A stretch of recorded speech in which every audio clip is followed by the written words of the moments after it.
Assalamualaikum warahmatullahi wabarakatuh. Kembali lagi bersama kami, Saksi Misteri.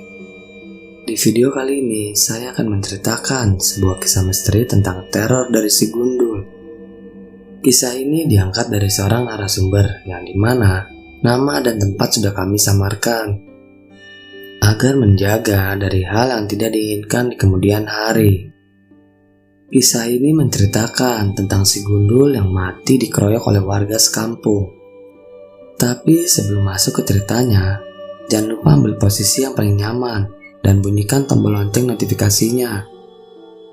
Dan cerita pun dimulai. Ada ungkapan yang mengatakan bahwa dekat dengan agama membuatmu jauh dari kemungkaran. Ungkapan itu tidaklah salah, tapi tidak selamanya benar. Seseorang yang dekat dengan agama tidak selamanya menjadi orang yang selalu jauh dari kemungkaran. Ada kalanya keadaan yang terlalu sulit bisa juga menggoyahkan iman dan ketaatannya. Seperti cerita kali ini.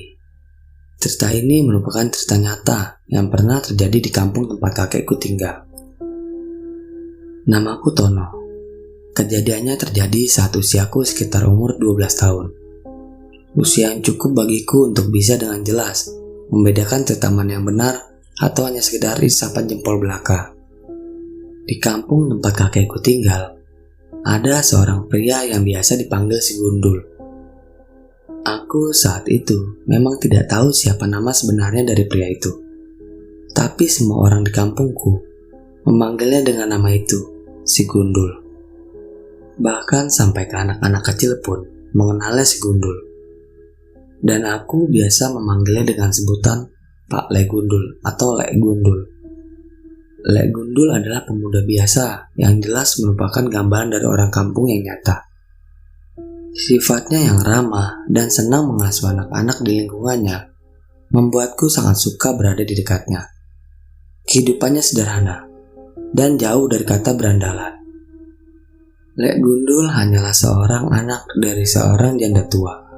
Sebagai gambaran kehidupan orang-orang di kampung yang biasanya memiliki pekerjaan bertani.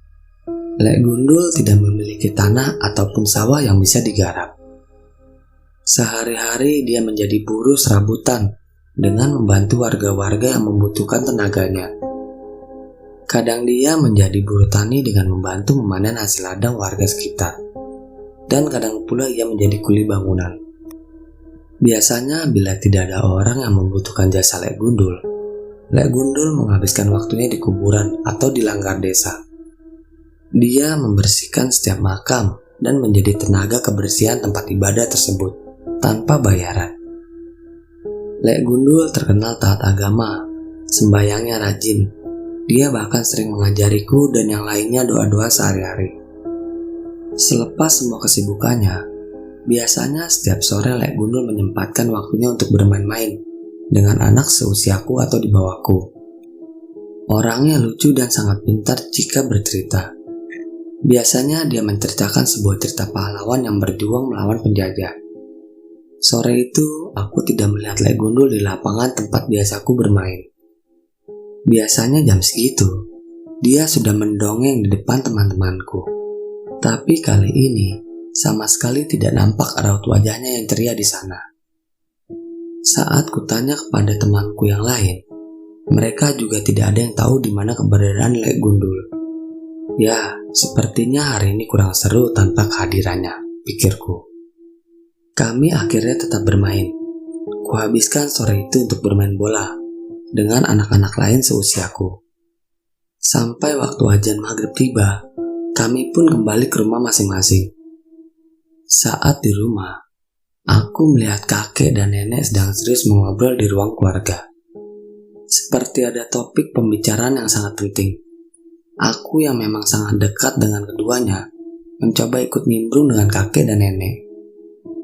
"Bah, pada ngobrol apa sih?" tegurku sambil menghampiri mereka. Nenek mengusap-ngusap rambutku dengan penuh kasih sayang. Raut wajahnya seperti terbagi antara kekhawatiran dan kesedihan. Tetapi keduanya belum mau membuka suaranya. "Ada apa, Mbah?" tanyaku lagi penasaran. Kakekku pun ikut mengusap-ngusap juga rambutku. "Tono habis main apa? Kok kelihatannya keringetan sekali," kata kakekku. "Main bola, Mbah, sama Alwi dan Tony," jawabku semangat. Mbah, hari ini Lek Gundul gak ada di lapangan. Padahal dia janji sama aku dan Ipul mau bikinin ketapel buat nembak burung di ladang. Lanjutku lagi. Kakek dan nenekku menghela nafas lebih panjang kali ini. "Ton, Mbah mau cerita. Tapi kamu dengar baik-baik ya. Ini tentang Lek Gundulmu itu. Katanya penuh isyarat." "Memang kenapa, Mbah? Lek Gundul ke ladang Mbah lagi?" tanyaku. Lek Gundul memang kerap kali diminta membantu kakek untuk membersihkan ladang. Si Mbah Putri nenekku tampak memandangku semakin sadu. Raut wajah tua yang penuh kasih sayang jelas terlihat dari matanya. "Lek Gundul sudah gak ada lagi, Ton," ucap nenekku kali ini.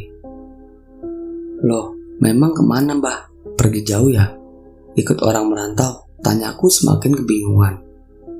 Nenek yang seperti sudah tidak tahan, akhirnya meneteskan air matanya.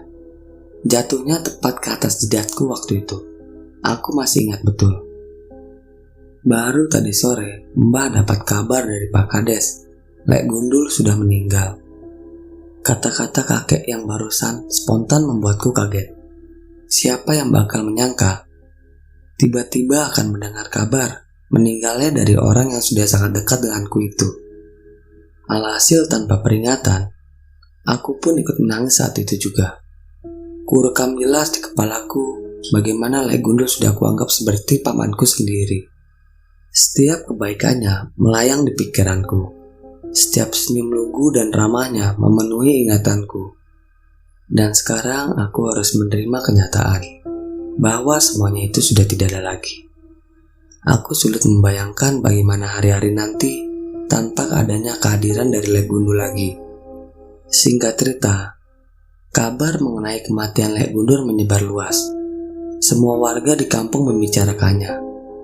Dari semua yang kudengar, akhirnya aku tahu bagaimana Lek Gundul meninggal.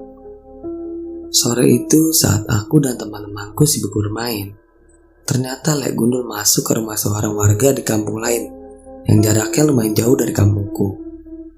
Tanpa permisi dia mengambil sejumlah dagangan dan uang yang ada di warung depan rumah orang tersebut. Ya, Lek Gundul ketahuan mencuri. Aku sempat tidak percaya dengan kabar itu. Namun belakangan aku tahu, ternyata ibu dari Lek Gundul menderita sakit. Batuknya sudah sangat parah dan mengeluarkan darah. Dan Lek Gundul nekat mencuri uang di kampung itu demi mendapatkan uang untuk berobat ibunya di puskesmas. Ada juga obat-obatan warung yang diambilnya. Yang sangat naas adalah cerita tentang bagaimana dia meninggal. Saat pemilik dari warung itu tahu bahwa ada pencuri di tempatnya, orang itu dengan spontan memukul kentongan dan berteriak sekeras-kerasnya, sehingga memicu kehadiran warga yang lain yang kalap dan emosi. Lek Gundul yang dasarnya memang bukan pencuri, tidak lari sama sekali saat diteriaki. Dia hanya diam dan ketakutan. Namun reaksi warga yang sudah kehilangan rasa manusiawinya langsung saja menghajar habis Lek Gundul tanpa kompromi. Menurut cerita yang kudengar, Lek Gundul ditelanjangi setelah badannya babak belur dihakimi. Kepalanya dipukul dengan menggunakan batu dan pemukul kentongan, sampai katanya kepalanya pecah dan cairan otaknya keluar di sana. Seluruh badannya habis dikeroyok warga. Sudah tidak terhitung berapa banyak pukulan dan tendangan yang diterima olehnya. Biadabnya lagi, setelah semua perlakuan itu, Lek Gundul yang sudah kesakitan dan hampir meregang nyawa, tubuhnya dilumuri dengan garam, hampir sekarung jumlahnya. Membuat tubuh yang sudah tidak berbentuk itu menggelepar liar lebih kesakitan lagi. Warga yang menyaksikan justru puas tertawa dengan segala kejadian tidak manusiawi itu. Sampai napas Lek Gundul yang terakhir, tangannya masih mengepal keras semua obat yang akan diberikan kepada ibunya. Juga uang sejumlah 4 lembar 1000-an. Ya, Lek Gundul mati karena obat yang harganya tidak seberapa dan uang 4.000 rupiah. Kejamnya orang-orang itu. Belum puas dengan semua siksaan mereka, warga membawa mayat Lek Gundul ke pemakaman kampung. Dengan kasarnya diarak dan diseret-seret. Tubuh tak bernyawa itu dimasukkan ke sebuah lubang yang asal saja dibuat di kuburan itu, tanpa dikembalikan jasadnya ke keluarganya, tanpa dimandikan dan tanpa disolatkan. Aku sampai menangis saat mendengar semua cerita itu. Dan tibalah saat kejadian mengerikan setelah semua itu. Setelah malam kejadian itu, warga kampung itu mendapatkan teror yang aneh dan menyeramkan. Sehabis Isya, selalu saja ada orang yang mengetuk pintu-pintu rumah di kampung itu. Saat pintu dibuka, sosok hantu Lek Gundul berdiri di depannya, dengan wujud wajah dan tubuh yang hancur, dan basah bekas luka yang dilumuri garam. Hantu Lek Gundul mendatangi setiap rumah warga di kampung itu, membuat keadaan kampung itu menjadi sangat mencekam. Dalam penampakannya, hantu Lek Gundul selalu saja berbicara tentang dia yang kedinginan dan minta dipakaikan baju. Warga yang sudah ketakutan dengan kehadirannya, ada yang pingsan, ada yang berteriak keras ketakutan, ada yang juga berlari kabur dari rumahnya. Rentetan kejadian itu membuat kampung itu menjadi seperti kampung mati. Selepas Isya, mereka tidak berani keluar rumah dan selalu mengabaikan ketukan pintu saat malam. Tidak peduli siapa yang bertamu, tidak akan dibukakan. Yang tidak kuat bahkan sampai pindah rumah atau mengungsi ke tempat saudaranya di luar kampung atau keluar kota. Lalu sampailah berita itu ke telinga kakekku. Kakekku adalah orang tua yang dianggap sepuh dan ada kemampuan. Mendengar semua cerita tentang kejadian itu membuat kakekku miris dan sedih. Pak Kades dan beberapa warga kampung sebelah itu mendatangi rumah kakek dan meminta bantuan. Kakek yang menerima pengakuan langsung dari warga-warga di rumah tentang semua kejadian dan perlakuan mereka sebelumnya kepada almarhum Lek Gundul merasa geram juga. Walaupun akhirnya kakekku bersedia membantu, tapi kakekku berkata, "Inilah buah dari setiap kejahatan dan kekejaman kalian-kalian semua. Saya akan membantu bukan karena kasihan kepada kalian, tetapi saya kasihan kepada si Gundul yang kedinginan dan kesepian. Anak itu sudah saya anggap seperti anak sendiri. Dengan kurang ajarnya kalian menyiksa dan menelantarkan mayatnya seperti itu," tegas kakekku. Walaupun dengan segala ketegasan dan kewibawaannya, kakekku masih terlihat meneteskan air matanya saat berkata seperti itu. Dan mereka semua terdiam, seperti orang-orang bodoh yang tidak berani menjawab setiap cibiran dari kakek. Bahkan Pak Kades tidak bersuara lagi sama sekali. Dan akhirnya kakek menepati janjinya. Kakek akan membantu mereka dengan cara kakek akan berdiam di rumah-rumah warga yang dia mau saat malam, berharap akan bertemu langsung dengan hantu Lek Gundul. 1 hari, 2 hari, 3 hari, hasilnya masih nihil. Rumah-rumah yang didiami kakek tidak mendapatkan teror dari hantu Lek Gundul.